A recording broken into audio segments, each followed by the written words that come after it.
تو باطن کو کام کرتا ہے، باطن کو جو چمکاتا ہے اپنے اندر کو چمکاتا ہے، نفس کو اپنے قلب کو جو چمکاتا ہے، تو اندر کی جتنی بھی غلاظت ہے، گندگی ہے انسان کے اندر جو جمی ہوئی ہے، وہ ابھر کر چہرے پر ہی، اس کے وجود پر ہی، جسم پر ہی آتی ہے۔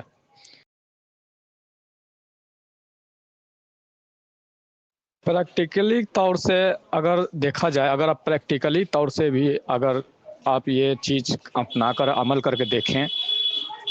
تو جیسے مان کے چلیں کہ آپ کے گھر میں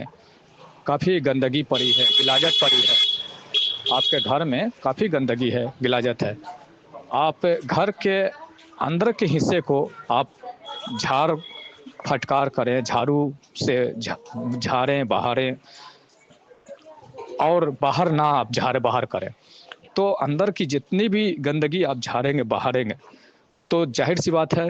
کہ وہ نکال کر باہر ہی پھینکیں گے۔ اندر سے جھاڑیں گے، اندر سے صاف صفائی کریں گے تو وہ باہر ہی پھینکیں گے، وہ باہر ہی نکلے گا۔ اب باہر نکلے گا تو کیا ہوگا کہ باہر سے گندگی، وہ گھر کے جو رونق ہیں وہ ختم ہو جائیں گے۔ باہر آپ کو گھر کے دروازے پہ، دہلیز پہ گندگی دیکھنے کو ملے گے، لیکن باہر سے لوگ دیکھیں گے تو کہیں گے کتنا گندا گھر ہے، کتنی گندگی باہر میں پھیلی ہوئی ہے، لیکن اندر آئیں گے تو پتہ چلے گا کہ اندر تو محل سے کم نہیں ہے، اندر تو ایک سندر نظارہ دیکھنے کو ملے گا۔ جسم پر آتی ہے تو اس کی وجہ سے کیا ہوتا ہے کہ دنیا اسے پسند نہیں کرتا، دنیا کہتا ہے کہ اس کا چمک دمک، اس کا چہرہ تو عجیب سا ہے، اللہ والا نہیں لگتا ہے، عجیب سا ہے، یہ نورانی ہستی نہیں لگتا ہے، تو لوگ اس کے دنیا نہیں پسند کرتا، پر اس کو دنیا سے مطلب نہیں ہوتی ہے، اس سے تو اللہ سے مطلب ہوتی ہے، وہ اپنے باطن پہ کام کرتا رہتا ہے، اپنے اندر کو چمکاتا ہے وہ، تو اندر کو چمکانے کی وجہ سے اندر کی غلاظت چہرے پہ آتی ہے،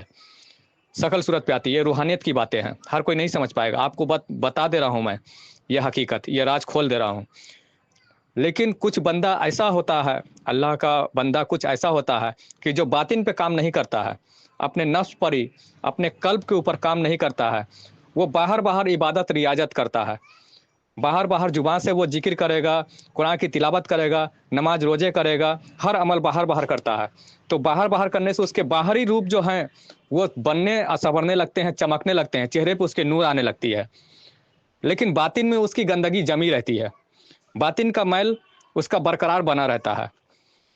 تو اللہ کا نظریہ اگر دیکھا جائے تو اللہ کے نظریے سے تو اللہ باطن کو زیادہ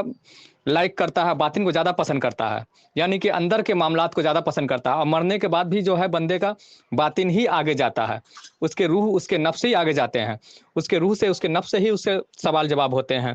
اور وہی اس کے لیے کامیابی کا باعث ہے۔ تو باہر کے چمکانے سے کیا فائدہ؟ یہ اسنو پاؤڈر، لالی، یہ سب کرنے سے کیا فائدہ؟ یہ داڑھی اور امامے یہ سب کر بھی لیے تو سے پڑھے گئے وہ کلام الہی، قرآن کے وہ کلامات آپ وہ دیکھیں گے، غور کریں گے کہ بہت اچھی اندازوں میں، بہت اچھے تلفظ میں یہ قرآن کی آیتیں پڑھ رہا ہے، آپ یہ سب دیکھیں گے۔ اور اللہ تو یہاں فرما رہا ہے کہ وَلَا تُطِعْ مَنْ أَغْفَلْنَا قَلْبَهُ عَنْ ذِكْرِنَا، ایسوں کی اطاعت، ایسوں کی پیروی مت کرنا، ایسوں کے رنگ و روپ دیکھ کر کے مت ڈھل جانا کہ جس کے قلب کو ہم نے اپنے ذکر سے غافل کر رکھا ہے۔ اللہ یہ نہیں فرما رہا ہے کہ اس کے اچھے کلامات دیکھنا، قرآن کی اس کی تلاوت دیکھنا، اچھے تلفظ دیکھنا، یا اس کے شکل صورت کو دیکھنا، یہ سب اللہ نہیں فرما رہا ہے۔ اللہ تو فرما رہا ہے کہ اس کے قلب کو دیکھنا، ایسوں کی اطاعت مت کرنا کہ جس کے قلب کو ہم نے اپنے ذکر سے غافل کر رکھا ہے۔ یعنی کہ اللہ قلب کو دیکھنے کو، قلب پر نظریں ڈالنے کو، غور و فکر کرنے کو